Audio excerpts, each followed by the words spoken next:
So, welcome to the second day of the conference. We have our first speaker of today, Minqi Chu. She's currently doing her PhD at Sorbonne University, and she works with paleography and manuscripts, especially of the Byzantine period in the 10th and 11th century. So, she's going to be talking about an Italo-Greek manuscript, commentary on the glossary of anatomy. So welcome and thank you very much.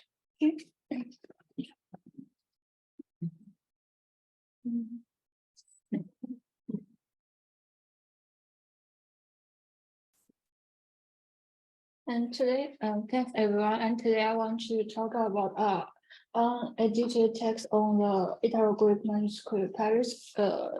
Now in the National Library of France. And two passages untitled Ėtymologia από κεφαλής έως ποδῶν and Etymologia don ἐντός do sώματος, which survive only on the folios 107 verso and 138 recto of the Italo-Greek manuscripts, Paris Greek 1053 constitute etymological glossary on human anatomy. They are unedited and or even nearly unknown. Today, I'd like to present the result of my editing and analysis of this etymological glossary. I will first introduce this manuscript from the textual and paleographical perspective, then provide an overview of this etymological glossary, and finally discuss certain etymological interpretation in this text by comparing them with other ancient and Byzantine etymological lexicon or with Greek treatises on medicine and on physiology. And this codex on parchment of medieval format was copied in the late 10th or early 11th century by a single scribe in southern Italy, or more precisely in Campania. His handwriting closely related to the minuscule scribe of the so-called school of Neilos of Rossano is quite similar to the second hand of another Italo-Greek manuscript, Casa 432. Now conserved in the library of the monastery of Casino. This codex, now in the National Library of France, mainly transmits a series of ascetic and dogmatic texts from Greek church fathers such as Neilos of Ancyra, Anastasius of Sinai, and so on. In the black space of 106 verso and 138 recto, another slightly later hand transcribed two etymological passages on human anatomy. The handwriting of this second hand also belonged to the same minuscule scribe called School of St. Neilos of Rossano. It should be noted that, moreover, after having transcribed the first passage on folio 107 verso, this anatomy, this hand pointed out at the end that the second passage is situated before the ozygus of Anastasius of Sinai. And this is what he wrote at the end of the folios 106 verso.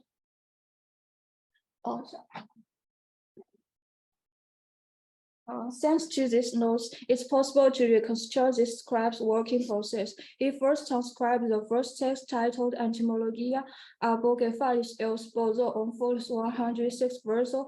Then, in the absence of space for the second text with the title Etymologia don ἐντός do sώματος, he wrote it on the empty space of folios 138 recto and indicated the exact location of this second passage at the end of the first one.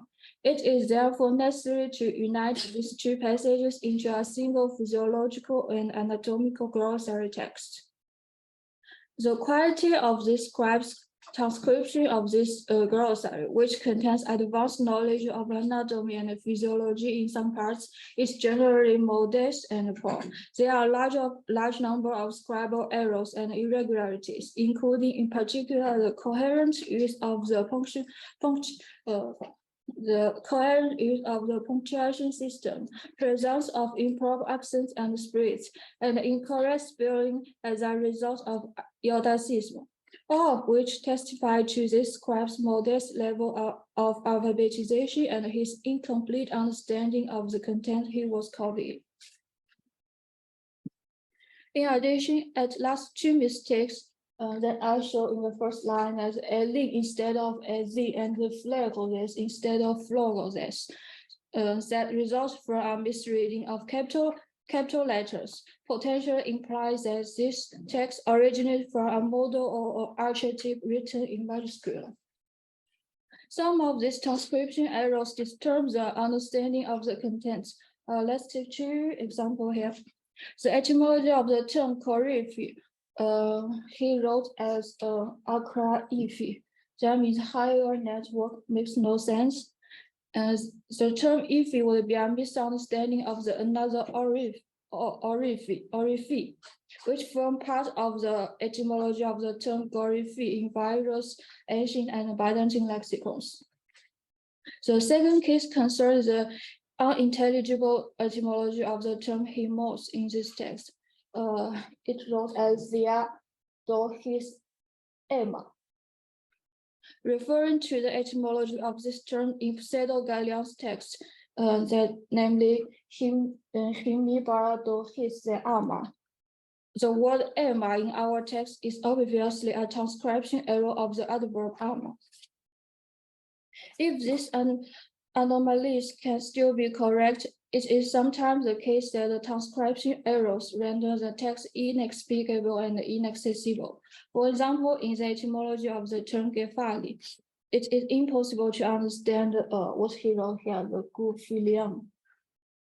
Despite the very modest quality of its transcription, this glossary is nevertheless interesting because in most cases, it proposes etymologies never found in other ancient and Byzantine lexicons.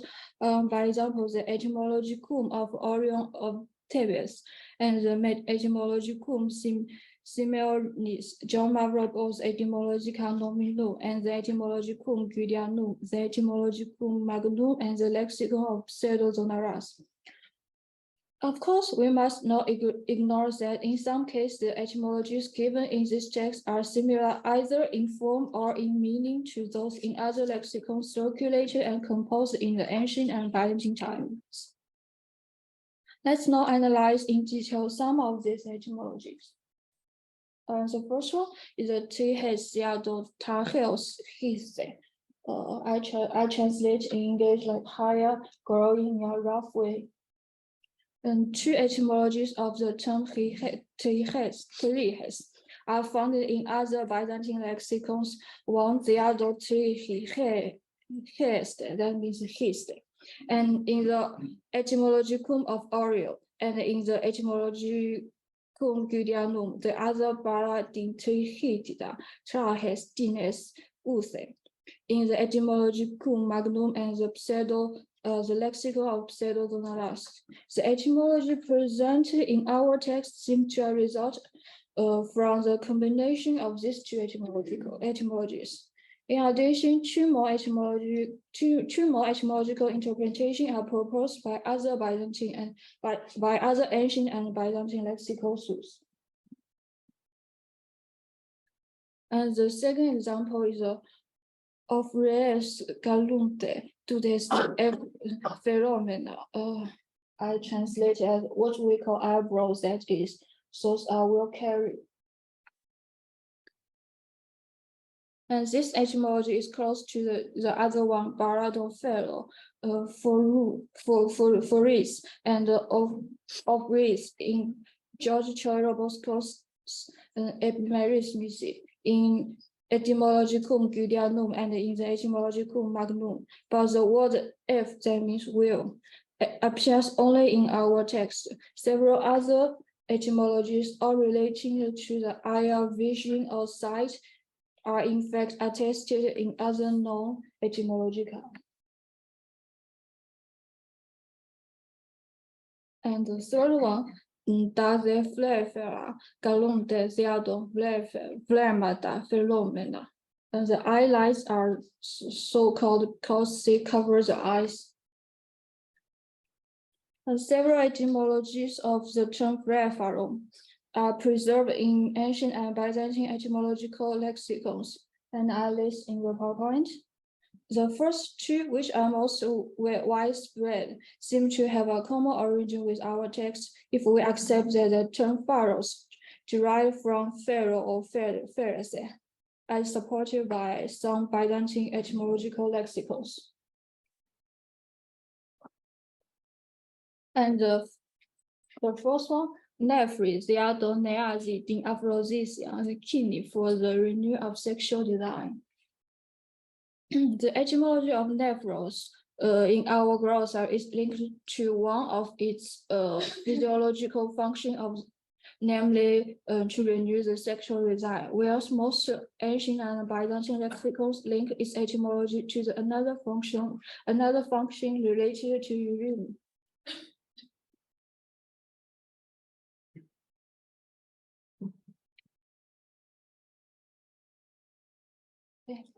And the fifth one, the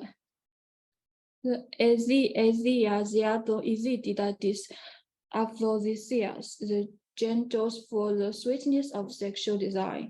The etymology proposed by our glossary focus on its physiological function. However, in ancient and Byzantine times, etymology of this term based always on the term etheume and ethos, that means shame or shameful. And the sixth one, astralagia, ankles for being round. This etymology is based on the shape of the ankle, which look like a ball. However, it's completely different from other etymology frequently mentioned in ancient and Byzantine Etymologica.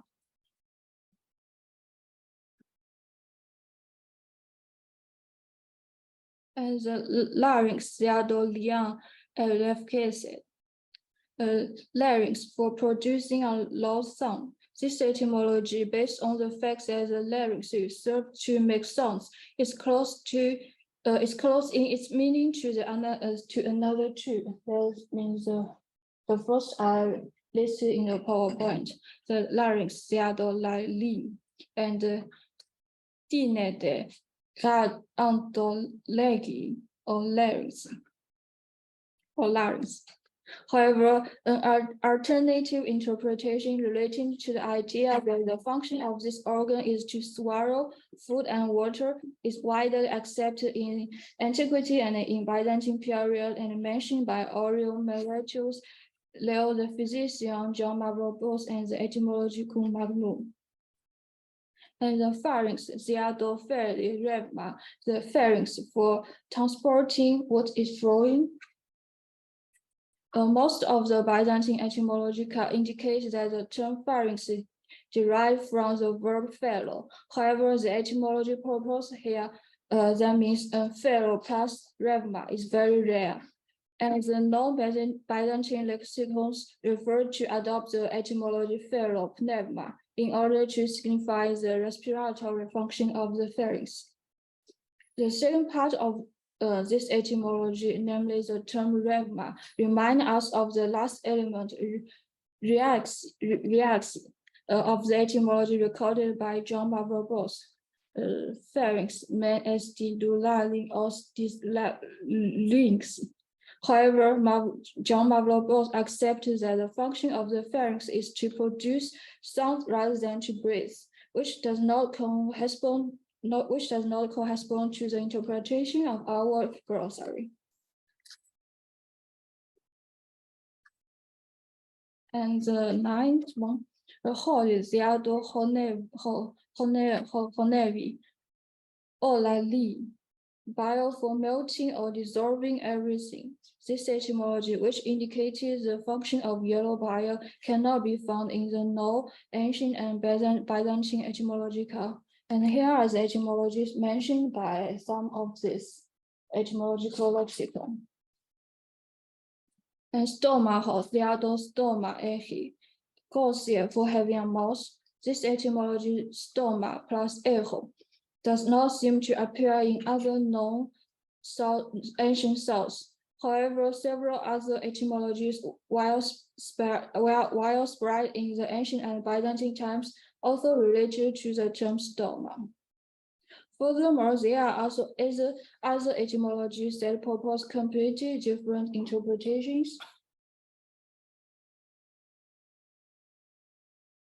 And the last one, the σώματος διάτο είναι αυτό συγκίτο τίνκι. I did not translate it because, in my opinion, this etymology is based on the proximity in pronunciation of the terms, so it's meaningless. And the gito here is an incorrect dating from the term gitos. If we need to correct it in the right way, is the singiti area, but it meant not correspond to the pronunciation. And in the Alimentarum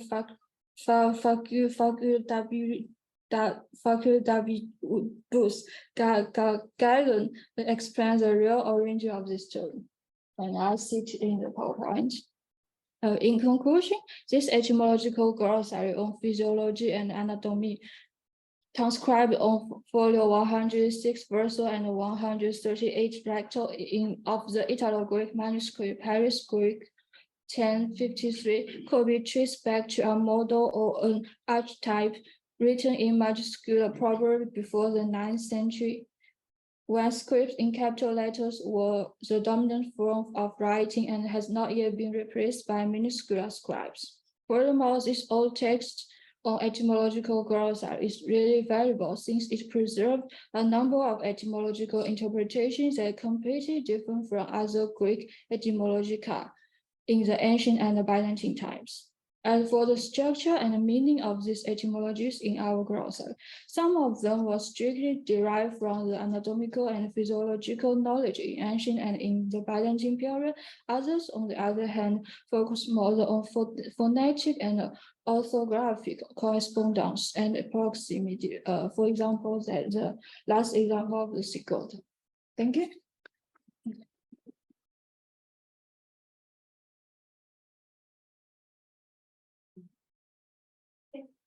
Thank you. Do we have any questions for the speaker? Yeah. So we don't have only doctors in the list of etymologies, but also liquidy substances such as the bile, the choler that you were showing, or is it mainly just the parts, the solid structures? Oh, it's just the parts. And in all these texts, it's much longer, and they have more have more terms. Thank you. Any other questions? Okay, if we have no immediate questions, of course, you can always ask during the breaks and chat with the speaker then.